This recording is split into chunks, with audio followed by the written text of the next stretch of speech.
항공화물 프로세스입니다. 앞서 해상화물 프로세스를 설명하면서 자연스레 일반적으로 통용되는 운송 프로세스의 컨셉을 설명하기 위해 항공화물은 간단히 진행하도록 준비하였습니다. 전 세계 점유율로 본다면 물동량 90% 이상이 해상화물로 진행되고 있고 항공화물은 1, 2% 수준에 불과합니다. 이는 항공화물의 상대 수요가 적어서도 있겠지만 운송 효율성과 비용 면에 있어서 규모의 경제를 이미 시현한 선박회사로 주요 물량이 집중되면서 발생한 현상입니다. 예컨대 화물기 한 대를 총치할 수 있는 평균 운송 가능 톤수가 100톤 수준인데 이는 오션 컨테이너 5개 정도의 분량이면 충분하게 커버할 수 있는 분량이 되고 한 컨테이너 매슬이 캐리하는 컨테이너 수가 한 번에 8,000개, 평균 8,000개라는 것을 생각했을 때 그 운송 효용성과 비용에서 엄청난 차이를 느낄 수밖에 없을 것입니다. 더군다나 최근 1만 TEU급 선박의 대형화가 가속되는 추이를 지켜볼 때 항공과 해상의 운송 점유율 차이는 지속될 수밖에 없는 구도일 것입니다. 과거에는 고가의 제품, 소형 제품, 저중량 화물 빠른 운송이 필요한 어떤 시즈널 제품들이 항공 운송을 이용하는 것이 일반적이었다면 현재는 직구역, 직구 등으로 대표되는 이커머스 화물들이 빠르게 항공 운송 점유율에 가고 있음이 요즘의 트렌드라 할 수 있겠습니다.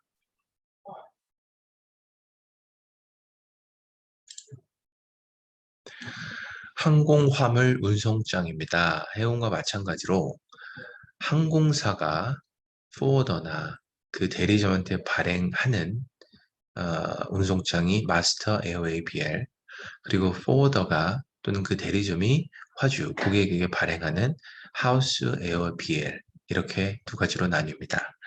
커머셜 인보이스와 패킹 리스트는 앞서 설명한 해상의 내용과 동일하기 때문에 넘어가도록 하겠습니다.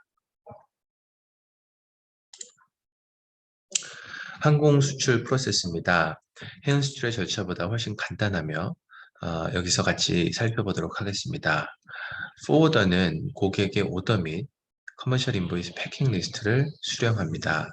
이후 화물을 포워더의 웨어하우스로 픽업하여 제품의 상태를 검수합니다. 항공사 부킹에 따른 서류 작업을 이어하고 에어ABL을 발행하여 고객사 화주에게 제공합니다. 모든 부킹이 완료되면 항공사 터미널로 운송하여 수출 통관을 하게 됩니다. 이후 항공사로 인계된 화물은 본 강의 첫 부분 동영상에서 보신 것처럼 화물기 및 여객기에 로딩되어 도착지 목으로 발송되게 됩니다. 보통 항공 운송은 24시간이 걸리지 않기 때문에 현지 핸들링 파트너에게 프리얼럿, 어라이벌 노티스를 즉시 주어야 합니다. 도착지 파트너는 그에 맞게 수입 통관을 준비하여 도착지 항공사 터미널에서 빠르게 픽업할 수 있도록 준비해야 합니다. 해운과의 큰 차이점은 항공 화물기 적재가 아닌 여객기에 적재된 화물에 대해서는 테러의 위험이 있기 때문에 화물에 대한 철저한 사전 검사가 선행되고 있으며 특히 미국발 기준의 항공 선적에 대해서는 폭발물 탐지 절차를 반드시 사전 통과해야만 여객기에 선적될 수 있다는 점이 있습니다. 참고로 최근 폭발물 탐지 절차는 여객기에서 화물기로까지 확대되고 있는 추이입니다. 항공 수입 프로세스는 앞서 설명드린 항공 수출 절차의 역순이 되기 때문에 한번 살펴보시면 되겠습니다.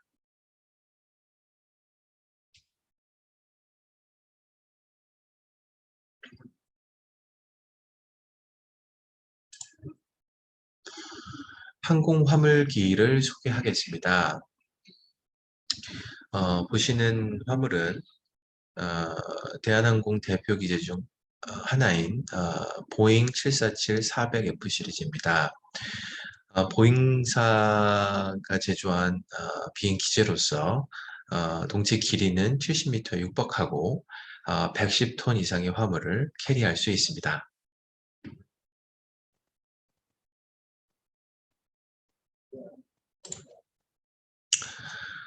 초대형 화물기의 사진들입니다. 첫 번째 보이는 화물기는 안토노프 124라는 기제입니다. 어, 4발 터보 팬 엔진을 가진 구소련제 전략 수송기로서 1979년 소련 우크라이나 소비에트 사회주의 공화국에 위치한 안토노프사에서 디자인, 설계하여 붙여진 이름입니다. AN124, 안토노프 124는 현재 운용하는 전략 수송기 중 가장 큰 수송기 중에 하나입니다. 보시면 알겠지만 탱크도 들어갈 수 있는 엄청난 규모를 자랑하고 있습니다. 안토노프 하단에 보이는 비행기는 벨루가 에어버스사에서 만든 벨루가입니다. 북극과 그 주변 지역에 서식하는 흰 돌고래의 이름 벨루가를 따서 만든 항공 기체입니다. 보시면 알겠지만 재밌을 정도로 똑 닮아 있습니다. 나머지 초대형 화물기에 대해서 같이 보시면 되겠습니다. 네, 이상 항공 부분에 대해서는 여기까지 간략한 설명을 마치도록 하겠습니다.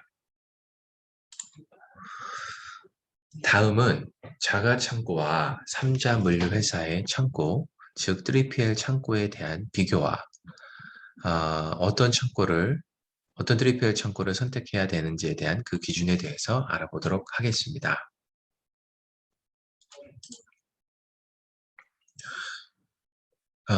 우선 자가창고입니다. 자가창고 운영의 장점은 상품 보관, 포장, 고객에게 배송되는 방법 등을 직접 관리, 감독할 수 있다는 것입니다. 창고에서는 자가 창고에서는 자체 브랜드 상품만 보관하기 때문에 굳이 표준화된 물류 운영에 따르지 않더라도 공간 사용과 물류 처리 과정을 원하는 대로 디자인하고 진행할 수 있고 관리 감독할 수 있다는데 그 장점이 있겠습니다. 상품 포장이 독특하다던가 고객마다 맞춤화 작업이 필요하다면 일반적인 경우 물류 전문 업체에서는 별도의 작업비를 추가하기 마련입니다. 하지만 자가 창고를 운영하게 되면 자체 운영한 직원 또는 고용된 작업자가 일을 하고 있기 때문에 별도의 임금에서 추가되는 건 없이 어떠한 까다로운 작업이라도 그리고 시간이 좀 걸린다고 하더라도 추가 작업을 지시하는 데 문제가 없고 출고하는 데도 무리가 없을 것입니다. 작업창고는 사업 초기 소규모 운영에 용이하기 때문에 최근 이커머스 셀러나 벤더분들이 많이 활용하고 있는 방법입니다. 예컨대 집에 가라지 또는 회사의 사무실에서 초소형 운영을 하고 있는 것도 일종의 자가 창고라고 볼 수 있겠습니다. 다만 일정 규모 이상으로 그리고 공간이 부족하게 되면 외부 창고로 이전을 고민하게 되는 시점이 오게 됩니다. 이때 자가 창고 컨셉을 유지할지 확대된 자가 창고의 컨셉을 유지할지 또는 외부 전문 물류업체를 통해서 진행할지에 대한 결정이 필요하게 됩니다.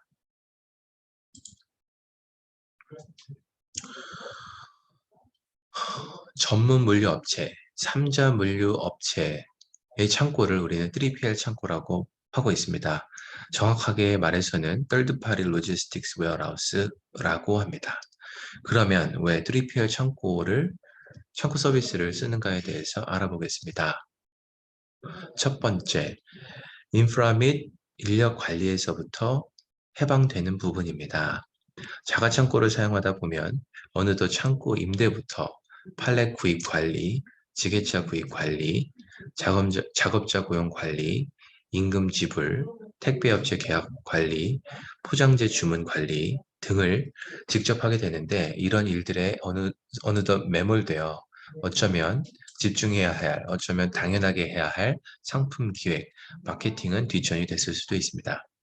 하지만 전문 물류사에게 그 작업을 위임하게 되면 그동안 자가창고 컨셉의 운영에서 직접 신경 썼던 크고 작은 문제에서 해방될 수 있겠습니다. 두 번째, 전문적이기 때문입니다. 자가창고에서 어려움을 느끼게 되는 주요 요인은 직원이 일시에 그만둔다던가 주문이 갑자기 늘어나 핸들링이 어려워질 때입니다. 제 시간에 맞춰 작업을 완료해야 되는데 당일 출고는커녕 배송 지연으로 이어진다면 판매 사이트에서 페널티를 받고 고객들의 컴플레인으로 브랜드 이미지에 타격을 받을 수 있겠습니다. 하지만 전문 물류사에게 위탁한다면 숙련된 작업자들이 주문을 처리하기 때문에 자잘한 물류 고민에서 벗어날 수 있을 뿐만 아니라 어, 고유의 업무인 성수기, 이벤트 등을 통한 주문량을 늘린다든지 이런 어떤 고유의 업무에 집중할 수 있겠습니다. 한진과 같은 물류 전문 업체는 입고, 피킹, 패킹, 출고, 재고 관리에 있어 대량 출고도 신속 처리가 가능하며 직접 개발한 웨어러스 매니지먼트 시스템 WMS를 통하여 고객사가 상품 입고, 출고, 재고 상황뿐만 아니라 다른 어떤 리테일러와의 API, EDI 미리 연결된 그런 API나 EDI를 통하여 고객사, 화주들의 판매 촉진 활동까지 지원하고 있습니다. 참고로 모든 3PL 업체가 이런 물류 시스템을 제공하지는 않으며 또 직접 디자인한 시스템이 아니기 때문에 유저 프렌리한 어떤 그런 솔루션을 제공하지 않는 경우가 많이 있습니다. 세 번째, 당일 출고가 가능하기 때문입니다. 이커머스 성장과 함께 정시 도어 딜리버리의 중요성은 큰 화두가 이미 되어 있습니다. 한진과 같은 전문 물류업체는 상품 특성에 따라 자체 택배 라인 또는 페덱스, UPS 등 쿠리어 업체의 사용이 가능하고 그 외에도 LTL 서비스, FTL 서비스 등 여러 솔루션을 통하여 고객의 상품별 배송 니즈를 경쟁력 있는 가격으로 응대할 수 있겠습니다.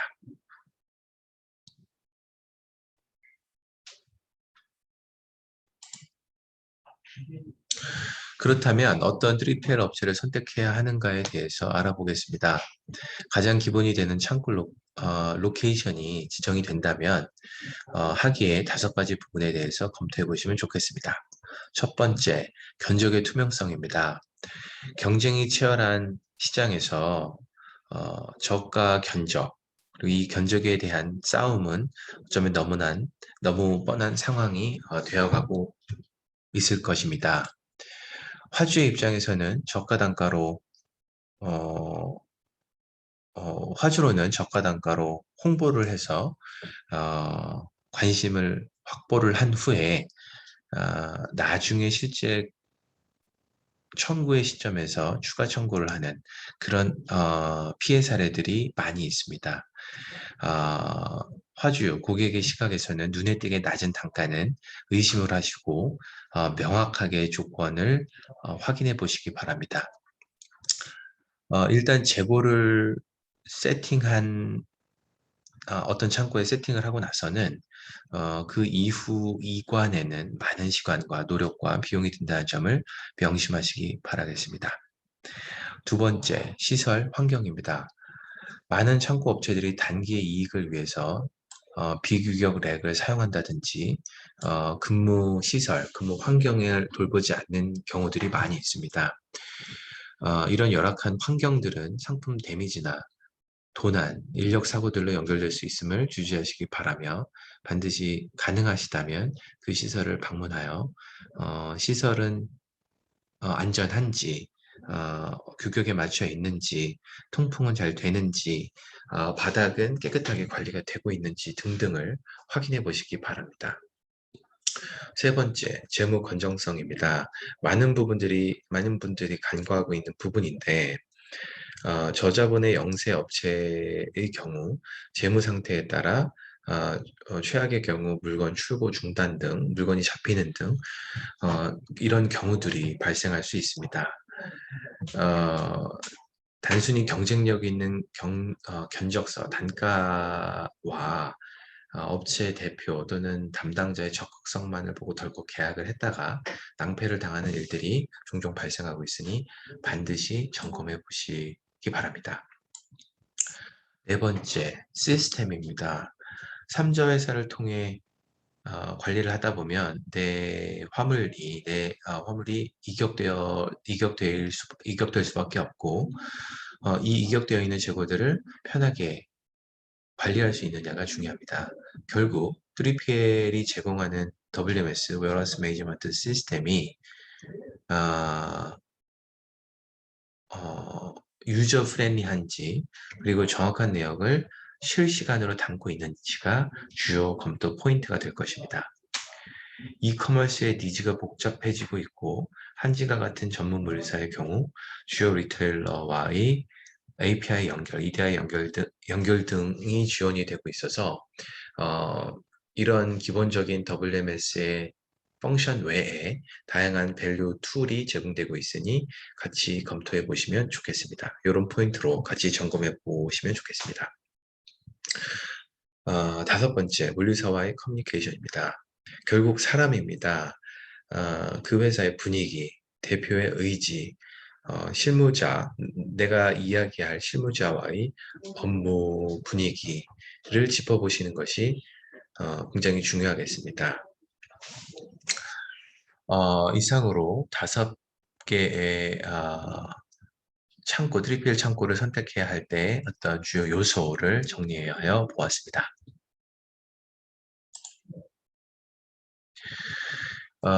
이런 3PL 창고 시설의 예로서 한진의 인천 자유보세 지역구에 있는 GDC, 글로벌 디스트리뷰션 센터를 예로서 소개해 드리겠습니다.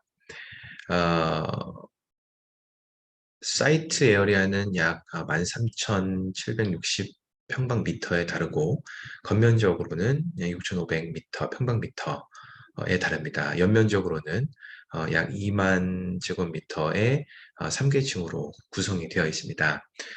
1층에는 이커머스의 반입을 위해서 크로스보더 통관을 할 수 있는 어떤 통관장이 마련되어 있고, 2층과 3층에는 픽앤팩, 라벨링을 할 수 있는 구도로 되어 있습니다. 여러 자동화 장비가 이렇게 설치가 되어 있는 것을 보실 수가 있겠습니다.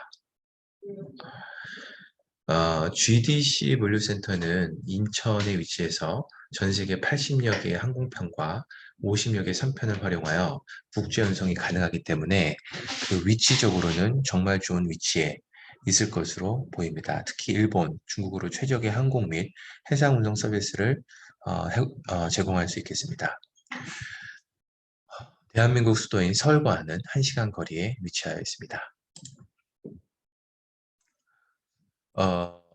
화물의 리시빙 후 자동화 장비를 통하여 적재가 가능합니다. 또한 보시는 바와 같이 깨끗한 시설 내 사이즈별로 랙을 보유하고 있고, 플로어에도 보관할 수 있는 공간을 보유하고 있습니다. 단순 재고 관리 외에도 성장하고 있는 이커머스에 대응하기 위해 픽앤팩, 자동 소팅, 컨베이어 등을 통하여 빠른 응대가 가능하겠습니다. 출고 부분도 자동화된 장비를 통하여 국내뿐 아니라 해외 연결편으로 빠른 응대가 가능하겠습니다. 인천 외에도 미국의 캘리포니아, 오레곤, 일리노이주, 뉴저지 지역의 창고 풀필 센터를 보유하여서 아시아발 화물에 대한 응대뿐 아니라 미국발 또는 미국 자체 내에서 소화를 해야 되는 화물에 대한 풀필도 가능합니다. 이상 3PL 창고 시설에 대해 소개를 마치겠습니다. 마지막입니다. 마지막으로 무역을 통하여 해외 진출을 하고자 하는 분들에게 물류 프로세스 설계상, 유의사항 그리고 팁을 말씀드리고자 합니다. 먼저 전문 물류사와 상담을 하시기를 권장드립니다. 단순 견적 요청에 따른 단순 견적 제공은 어느 물류사나 할 수 있습니다. 단순히 고객사, 화주사자가 생각할 수 있는 에어오션 외에도 전문 물류사가 가지고 있는 특송 솔루션, 그리고 해외에서 인벤토리를 관리하면서 고객사에 응대할 수 있는 어떤 풀필먼트 센터를 활용하는 등의 다양한 솔루션이 있을 수 있기 때문에 단순히 내가 이렇게 해야겠다라는 부분을 요청하고 견적을 받지 마시고 내가 이러이러한 비즈니스를 하는데 어떤 솔루션이 있는지를 물어보신다면 물류사도 적극적으로 더 편안하게 협의를 하면서 더 나은 솔루션을 찾을 수 있을 것이라 생각됩니다.